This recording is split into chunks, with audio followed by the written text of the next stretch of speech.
আসসালামু আলাইকুম ও রহমতুল্লাহ।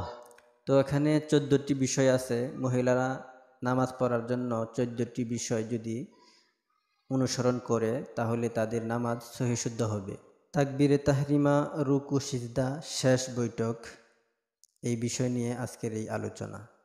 তো 1 নম্বরে, মেয়েদের নামাজ আরম্ভ করার আগে মুখমণ্ডল, হাত ও পা ব্যতীত সম্পূর্ণ শরীর ঢেকে রাখতে হবে। 2 নম্বরে, মেয়েদের জন্য ঘরের খোলা জায়গায় নামাজ পড়ার চেয়ে নির্জন কক্ষে নামাজ পড়া উত্তম এবং উঠানে বা বারান্দায় নামাজ পড়ার চেয়ে ঘরের ভিতরে নামাজ পড়া উত্তম। 3, মেয়েরা উভয় পা মিলিয়ে দাঁড়াবে, বিশেষ করে উভয় গোড়ালি যেন কাছাকাছি মিলে যায়। 2 পায়ের মাঝখানে কোনো ফাঁক থাকবে না। 4, মেয়েদের তাকবীরে তাহরিমা বলার সময় কান বরাবর হাত উঠাবে না, বরং কাঁধ বরাবর হাত উঠাবে। আবার তাও হাত কাপড়ের ভিতর থেকে, কাপড় থেকে বের করে নয়। 5, মেয়েরা পুরুষের মতো নাভির নিচে হাত বাঁধবে না, বরং বুকের উপর শুধু বাম হাতের পিঠের উপর ডান হাতের তালু দ্বারা চেপে ধরবে।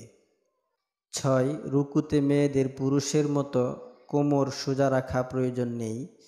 7, রুকু অবস্থায় মেয়েরা হাঁটুর উপর আঙ্গুলগুলো মিলিয়ে রাখবে, অর্থাৎ আঙ্গুলগুলো একসাথে রাখবে, ফাঁক ফাঁক রাখবে না, যাতে আঙ্গুলের মাঝখানে ফাঁক না থাকে। শুধু হাঁটুর উপর হাত চেপে রাখবে, হাঁটুকে আঁকড়িয়ে ধরবে না।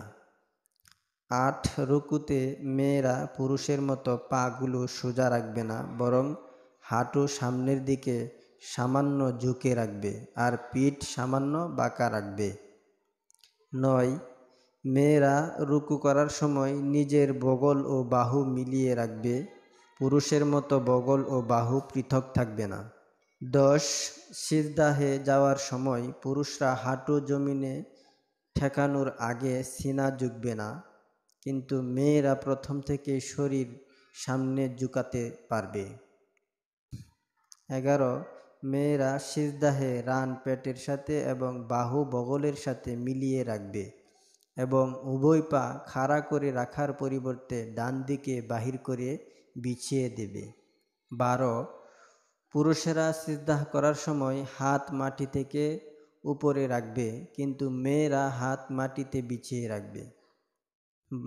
13, দুই সিজদার মধ্যবর্তী সময় ও আত্তাহিয়াতু পড়ার সময় উভয় পা ডান দিকে বের করে বাম নিতম্বের উপর বসবে, উভয় পা ডান দিকে বের করে দিবে এবং ডান পায়ের নলা বাম পায়ের নলার উপর রাখবে।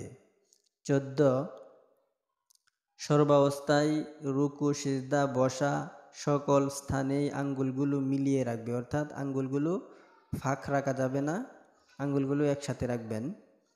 কোনো অবস্থাতেই আঙ্গুলের মাঝে ফাঁক রাখবেন না। তো আশা করি আপনারা এইভাবে নামাজ আদায় করার জন্য চেষ্টা করবেন। তো সুপ্রিয় দিনী ভাই ও বোনেরা, আজকের এই ভিডিওটি এ পর্যন্তই। ভিডিওটি সকলের কাছে শেয়ার করে দিবেন, সকলেই যেন এই নামাজের নিয়মগুলো সঠিকভাবে আদায় করতে পারে। আসসালামু আলাইকুম ওয়া রাহমাতুল্লাহ।